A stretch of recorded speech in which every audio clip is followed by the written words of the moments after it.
Ladies and gentlemen, lads and lasses, boys and girls, welcome everyone back to the Nine Holds of Skyrim, a series I have held very close to me over this summer and one I'll continue to cherish over the coming weeks when we complete it.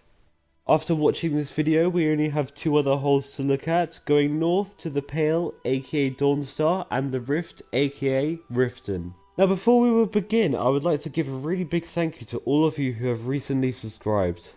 There's been an immense growth and that really means something to me. As my first few subscribers, you guys are no jokes probably the main pillar to making content, so I really mean it when I say this. This has been James from Dr. Mustard. Without further ado, let's get right into the video. Welcome back, ladies and gentlemen, to the war-torn province of Skyrim, and continuing this series where we look at the Nine Holds, we go to the north into the sludgy marshes of Hjaalmarch, alongside its capital city of Morthal. Now in today's video I thought I would take a different approach to my usual style where I only look at the main city of the holds, but considering how small Morthal is, I'm sure we have time to look outside of this city and look at other places in Hjaalmarch like Crabber's Shanty and Fort Snowhawk. Now I won't cover every area because that will take ages, which this series isn't meant for, but I will take you on a tour to some very important areas around Hjaalmarch. So let's not waste any more time and get into the city of Morthal and the hold of Hjaalmarch. Now for starters, we can instantly tell that there is a lack of a certain industry inside Morthal, like how Whiterun has farming and Markarth has mining. The river leading into the quote-unquote city is too shallow and thin to carry large shipments, and also the location for the city itself lends no favours for the civil war going on, so in terms of purpose there really is no use for the city of Morthal except for looking really festive at night. In a super speedy summary of Morthal, there is only two shops in the whole region, with one alchemist titled the Thaumaturge's Hut, and a tavern called Moorside Inn.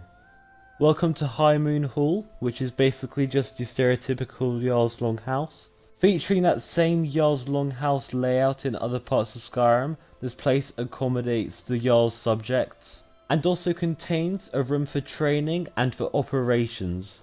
Now there is also a guardhouse and a cemetery, but you can literally picture it in your head what they look like. Moving outside of the city to the outside western region, we stumble upon a shack engulfed by trees and close to a path connecting Hjaalmarch and Harfengard to the Reach. Under torchlight, this house seems like a normal Nordic shack, but upon further notice we see a corpse beside a decaying journal. Now as the curious adventurers we are, we pick up the journal and find the following text. Well, after all my years living in these woods, it looks like the rock joint will finally be the end of me. All my friends are long dead. The only one left is poor Miko. He was always a loyal companion and I know he'll be able to take care of himself. I hope that someday I'll see him again. Now this text references rock joint, which is a disease contracted from wolves, which is a very common infection amongst forest dwellers. After searching this small forest, you come across this fabled Miko. I for one found him on the road to Fort Snowhawk. Who knows, maybe Miko is a secret mercenary who scavenges old forts and shrines. Who knows, but anyways, the owner of this dog is left anonymous and is just called Nord.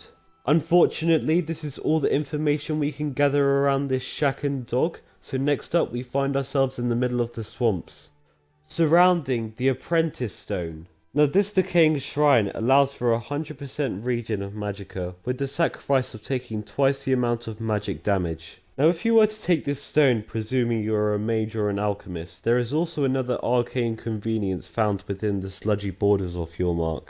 I'm sorry, what is Mike the Liar doing in the middle of a lake? And what is this funky dance he's doing? Anyways, after I was rudely interrupted by Mike, these swamps are rich in ingredients for potions, sprawling with all types of fungi, giant lichen, canis root, and the most common of them all, the death bell. Psst, hey guys, it's me, James from Dr. Mustard. I found a secret Stormcloak base. I was thinking, how about if we teach these Stormcloak scum a little lesson from the Imperial side?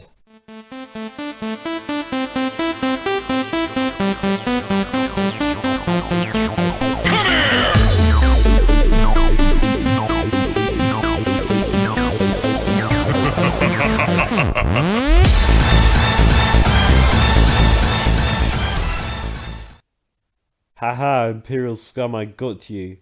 Hey, what are you doing to me, Imperial? I thought I was on your side. Okay, you want it that way then, huh?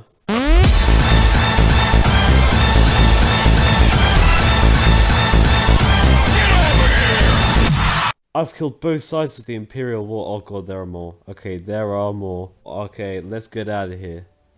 Oh, I'm so out of breath after running away from those Imperials. Wait, what is this? Oh no, not another challenge. So guys, this is the Wisp Mother. She's indigenous to Hjaalmarch. And as you can see, she's a frozen species. Now when she dies, she drops wisp wrappings, which when you eat it... Oh, nothing happens. Okay. So one of the places where you fight the Wisp Mother is the Skyborn Altar. As you can see, there's a word wall here, meaning there's a dragon about. So let's go see what shout is given to us here. So here we have quite a famous shout, which is Frost Breath, which makes sense since we were going up against the Wisp Mother, and Hjaalmarch is a very cold place. And over here we have a shrine of Akatosh and a human sacrifice, which is very dark. So guys, I found this man called Drellas, and this is his cottage. I know, he's not the type to have a cottage, it's more like a lair.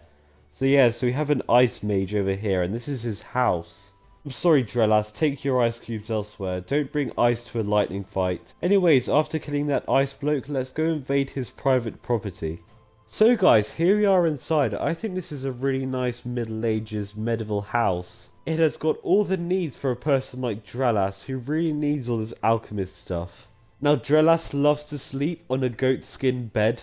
And also, Drellas loves to read the Book of Baranziah. Who knew such a cold person like an ice mage could have so much character? Oh no, hopefully Drellas doesn't have a wife. So guys, here we are to the very east of Hjaalmarch. Around here is just some snow and a few rabbits and deer. But the only thriving human area found around these parts is the Hall of the Vigilant. The Vigilants of Stendarr, the people who inhabit this area, formed a group after the Oblivion Crisis. A catastrophic event which caused thousands of Daedra, which are basically monsters, to be released to the province of Cyrodiil. These Vigilants dedicate their life to Stendarr and spend it hunting down these Daedra in packs which you can find roaming Skyrim. The Shrine of Stendarr fortifies blocking by 10 points and like other shrines cures all diseases. So guys, there's one more place I'd like to look at. This is Crabba's Shanty. So this person specialises in the dismemberment of mudcrab chittins and mudcrab legs, complemented by a stunning waterfall and a slow cold river leading into the snowy forests. So guys, that already marks the end of this video. We've done actually a lot of things today. We visited the city of Morthal. We found a shack in the woods and were welcomed by a dog. We came across the magic apprentice stone. We took a risk and visited camps of both sides from the Civil War. We climbed up a steep mountain and found the Skyborn Altar and the Frost Breath Shout. We came down that same mountain and found Drellas' cottage, which contained a very friendly face. We took refuge in the Hall of the Vigilant. And last but not least, we found Crabba's Shanty, which had a beautiful view.